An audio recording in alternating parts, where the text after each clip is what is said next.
Imagine being stranded in the middle of the Pacific Ocean. You are 2,000 miles from the nearest land. Your ship has just been sunk, and the thing that sank it wasn't a storm, it wasn't a rock, it wasn't an enemy navy. It was a whale. Not just any whale, an 85-foot-long, 80-ton sperm whale that acted with a human-like level of rage and revenge. This is the story of the Whaleship Essex. It is a story of greed, madness, cannibalism, and the absolute limit of human endurance. Before Jaws, before Titanic, there was the Essex. Welcome to the true story that haunted America for a century. Chapter 1. The Kingdom of Oil.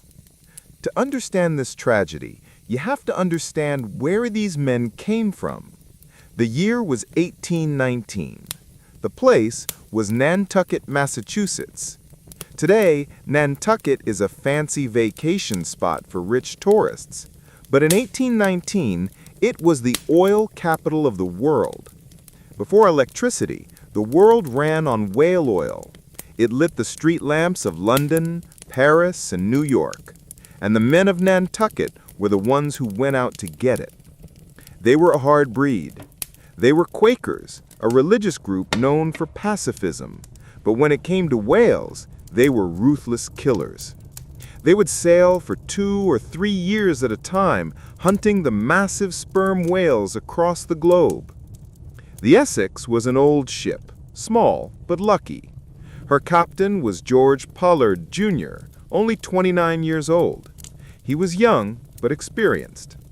His first mate was Owen Chase, a 22-year-old ambitious man who wanted to be a captain himself one day. On August 12, 1819, the Essex set sail with a crew of 21 men. They dreamed of returning with barrels full of oil and pockets full of money. They had no idea that most of them would never see Nantucket again. Chapter 2. The Bad Omens. The voyage was cursed from the start. Only 2 days after leaving port, a squall, a sudden violent storm, hit the ship. It knocked the Essex onto its side, nearly sinking it. They lost 2 of their whale boats, small boats used to hunt whales, and a lot of provisions. A superstitious crew would have turned back, but Captain Pollard and Owen Chase were driven by profit. They repaired the ship and pressed on, sailing south, around Cape Horn, and into the vast Pacific Ocean. For months, they had bad luck. They couldn't find whales. The crew began to grumble. Tensions rose between the officers. Finally, in November 1820, thousands of miles off the coast of South America, they spotted a pod of whales. "There she blows!" the lookout screamed. The crew scrambled into the 3 remaining small whale boats. They lowered them into the water and began the hunt. Chapter 3. The Attack. November 20th, 1820. A calm, beautiful day in the Pacific. First mate Owen Chase had harpooned a whale, but the tail of the animal had smashed his small boat. He had to cut the line and return to the main ship, the Essex, for repairs. While Chase was hammering away on the deck of the Essex, he saw something strange off the bow. A massive sperm whale was lying on the surface, facing the ship. It was unlike anything he had ever seen. It was colossal, 85 feet long. The average was 60. Its skin was scarred, and it was spouting water aggressively. Whales are usually shy creatures. They run from ships. But this whale didn't run. Suddenly, the whale began to move. It dove shallowly and accelerated. It was heading straight for the Essex. Chase couldn't believe his eyes. He shouted orders to turn the ship, but it was too late. Crash! The whale slammed into the side of the Essex with the force of a freight train. The impact was so hard that men were knocked off their feet. The ship shuddered. The whale swam under the ship, seemingly stunned. Chase thought it was over. But then a sailor screamed, "Here he is! He is making for us again!" Chase looked out, The whale had turned around. It was 500 yards away, thrashing its tail, its head half out of the water. It seemed to be eyeing the ship, calculating the distance. Then, with a speed that defied physics, the massive beast charged again. It hit the bow of the Essex, right near the catheads. Boom! The sound was like a cannon shot.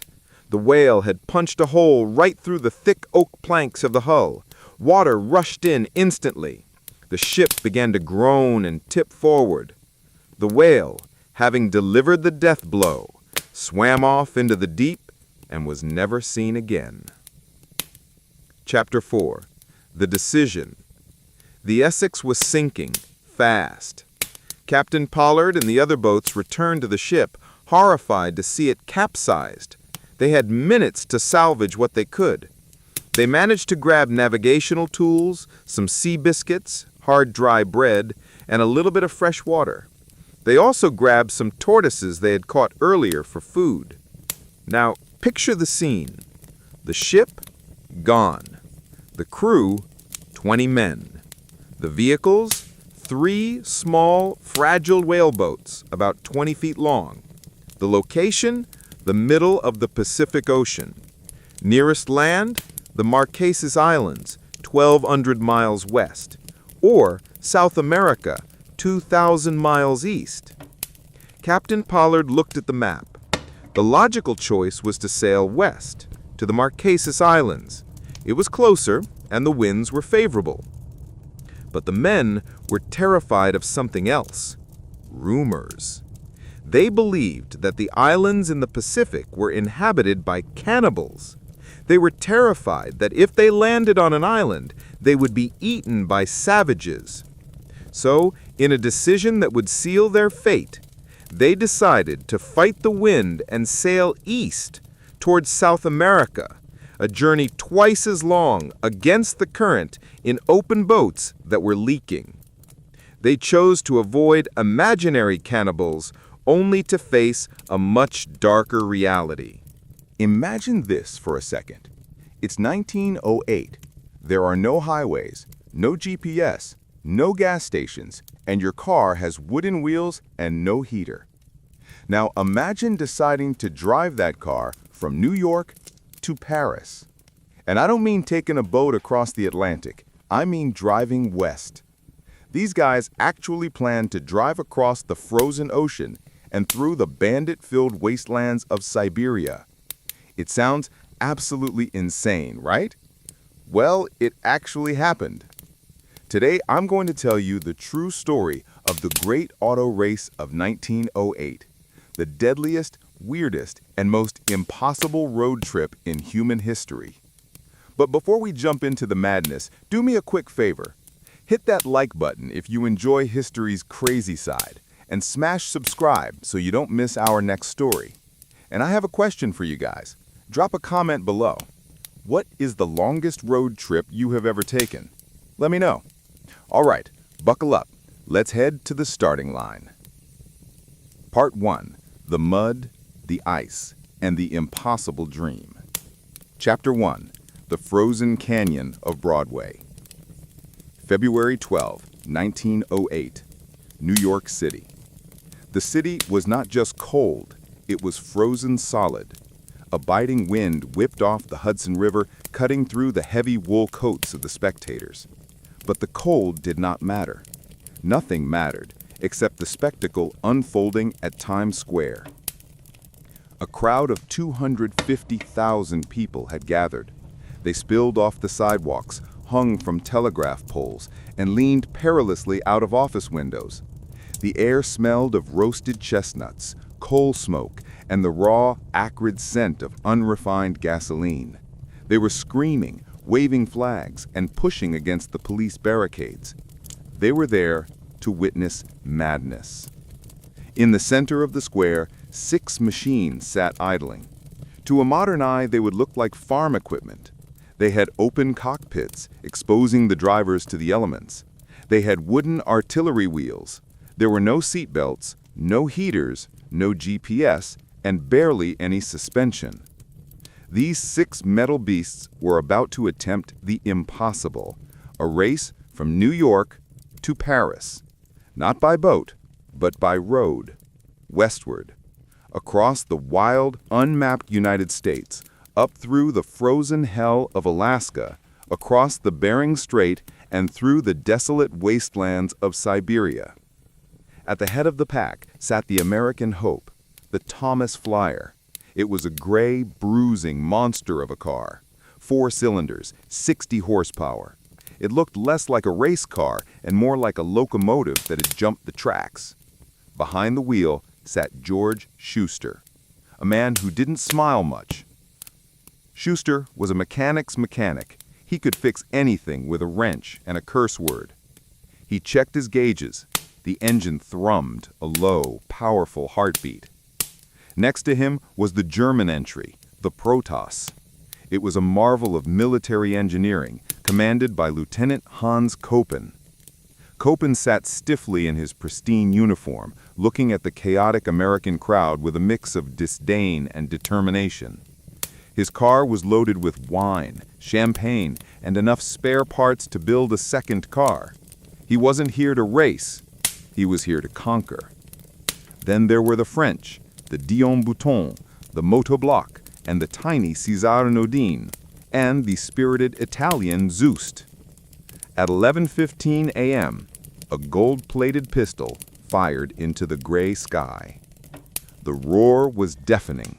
The crowd surged forward. The cars lurched into motion, their chains rattling, smoke billowing. The great race had begun. They drove north out of the city, cheered on by millions. But as the skyline of Manhattan faded behind them, the cheering stopped.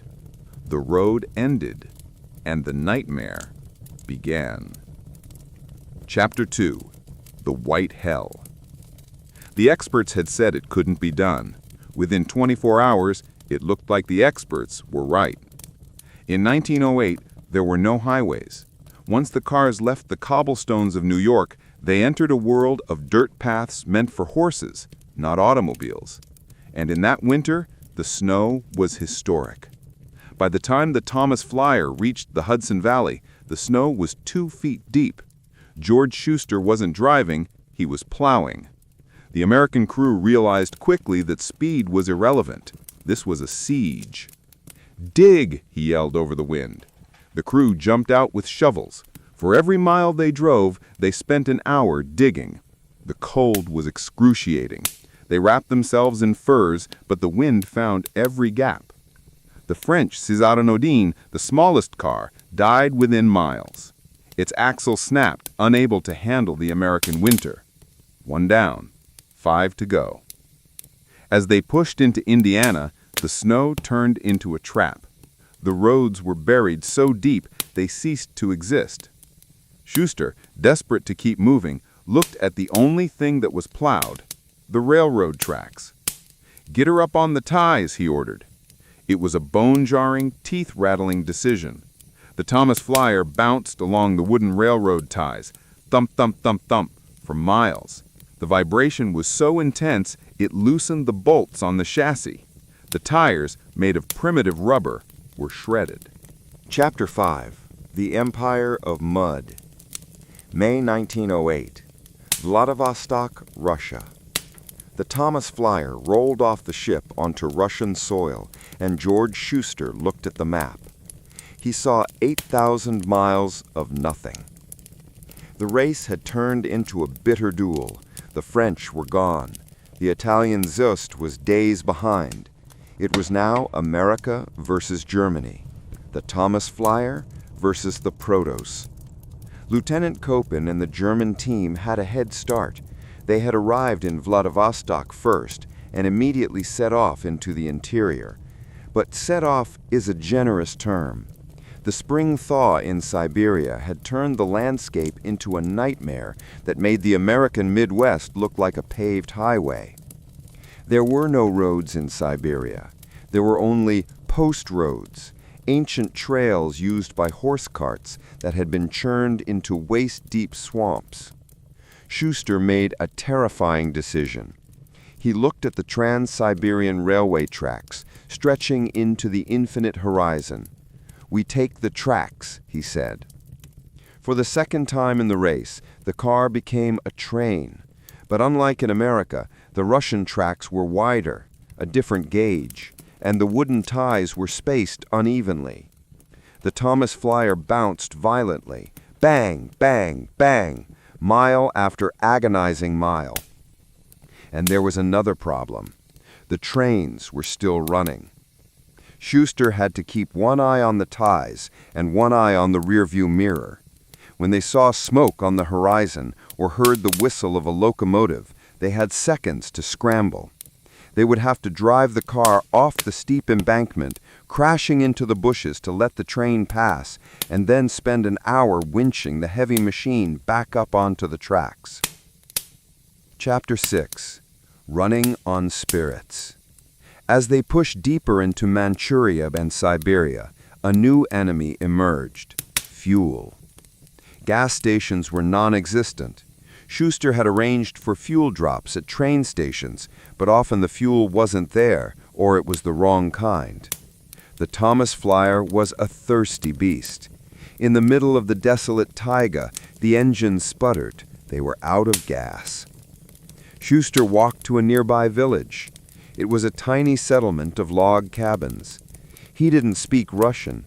The villagers didn't speak English. Using hand gestures, he explained he needed fuel. The villagers brought him vodka. Schuster shook his head. He needed kerosene or refined spirits. Eventually, he found a merchant selling high-grade spirits and kerosene for lamps. He bought it all. He mixed the concoction in the tank. The engine coughed, backfired, and blew black smoke, but it ran. The Americans were running on a cocktail of lamp oil and determination. Meanwhile, the Germans were suffering too. The Protos was a heavy, military machine, and it kept sinking in the swamps. But Lieutenant Kopin was relentless. He paid Russian peasants to dig the car out. He barely slept. He was driven by national pride. He could not let the Americans beat the Kaiser's team. Chapter 7. The Gear and the Blacksmith. Deep in the Ural Mountains, disaster struck the Americans. A sickening crack echoed from beneath the Thomas Flyer. The car ground to a halt. Schuster crawled underneath in the mud. His heart sank. The transmission gear, a massive chunk of hardened steel responsible for driving the wheels, had sheared off. It was destroyed. They were thousands of miles from a factory. They had no spare transmission gears. This should have been the end of the race. The Germans were hundreds of miles ahead. Schuster didn't quit. He pulled the broken gear out of the car and hitched a ride on a horse cart to the nearest town. He found a blacksmith shop, a dark, sooty room with a coal forge, and a bearded Russian smith who had never seen a car part in his life. Schuster put the broken pieces on the anvil. He found a block of raw steel. For the next 3 days, the American mechanic and the Russian blacksmith worked in a frenzy. They heated the steel until it glowed white-hot. Schuster hammered it, shaping the teeth of the gear by eye. He tempered it in oil. It was crude, it was ugly, but when Schuster installed it back into the Thomas Flyer and cranked the engine, the car moved. He had hand-forged a transmission gear in the middle of Siberia. They were back in the hunt.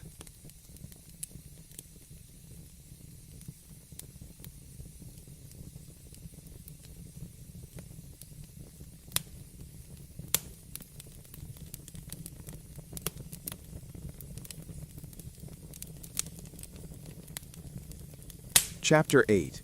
The Ghost of the Protos. As they crossed the Urals and entered European Russia, the roads improved. The Thomas Flyer could finally open up its throttle. They were doing 40, sometimes 50 miles per hour. They were chasing a ghost. Everywhere they stopped, the villagers told them, "The German car? It passed through 4 days ago." Then at the next town, 3 days ago. Schuster drove like a madman. He stopped sleeping. He drove for 20 hours at a stretch, hallucinating from fatigue. The crew had to slap him to keep him awake. They looked like monsters, covered in layers of oil, soot, and mud, their eyes wild and red. They crossed into Germany. The reception was hostile. The German crowds jeered the American car, throwing rocks and insults. They wanted their Protos to win. They crossed into France. The reception changed. The French cheered. Vive les Américains! But the news came over the telegraph wire. The Germans had reached Paris. On July 26, 1908, Lieutenant Copen drove the Protos down the boulevards of Paris. He was greeted as the victor. He sipped champagne at the finish line. The Germans celebrated. They believed they had won. Chapter 9. The Last Mile. 4 days later, July 30th, 1908. The Thomas Flyer crossed the French countryside. They knew the Germans were already in Paris. The crew was demoralized, but Schuster knew the math. Remember the penalty. The Germans had skipped part of the U.S. by train, 15-day penalty. The Americans had wasted time going to Alaska, a 15-day allowance. The Americans didn't need to beat the Germans physically. They just needed to finish within 30 days of them. It was evening when they reached the outskirts of Paris. The city of lights was glowing. Suddenly, a whistle blew. A French gendarme, policeman, stepped into the road and held up his hand.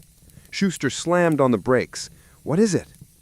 "Monsieur," the policeman said, pointing to the front of the battered car, "you have no headlamp. It is illegal to drive in Paris at night without a light." Schuster stared at him. "We just drove 22,000 miles around the world. We fought wolves in Siberia. We drove across the ocean. And you're stopping us for a busted headlight?" The policeman shrugged. "The law is the law." Schuster wanted to scream, but a miracle happened. A passing French bicyclist saw the commotion. He recognized the famous American car. Without a word, he lifted his bicycle off the road and placed it on the hood of the Thomas Flyer. "Use my light," the cyclist shouted. With a bicycle strapped to the hood, its tiny lantern flickering in the dark, the Thomas Flyer roared down the Champs-Élysées. Chapter 10. The Verdict. They pulled up in front of the office of Le Matin newspaper. The crowd was massive. They dragged Schuster out of the car. He could barely stand. He hadn't bathed in weeks. He weighed 20 pounds less than when he started. The race officials sat down to do the final calculations. Physical arrival, the German Protos arrived 4 days before the Americans. The math, the Germans were penalized 15 days. The Americans were credited 15 days. That meant the Americans had a 26-day advantage in the final tally. The announcement was made. The winner of the New York to Paris race is the Thomas Flyer of the United States of America. The Germans were furious, but the logic held. They had used a train. The Americans had driven every inch of the route that was physically possible. Epilogue. The Survivor. George Schuster returned to America as a hero, but he was a humble man. He went back to work at the Thomas factory. He didn't race for glory. He raced because it was his job. The Thomas Flyer became a legend, but legends fade. Over the decades, the car was sold, resold, and eventually abandoned in a scrapyard. It was nearly crushed for metal. Years later, automobile enthusiast William Harrah found the wreck. He realized what it was. He bought it and lovingly restored it to its 1908 glory, not shiny and new, but rugged and ready. Today, if you go to the National Automobile Museum in Reno, Nevada, you will see it. It's big, it's gray, and it looks tough as nails. It is the car that drove the world. And if you listen closely, you can almost hear the ghost of George Schuster cursing the Siberian mud. This concludes the Impossible Drive.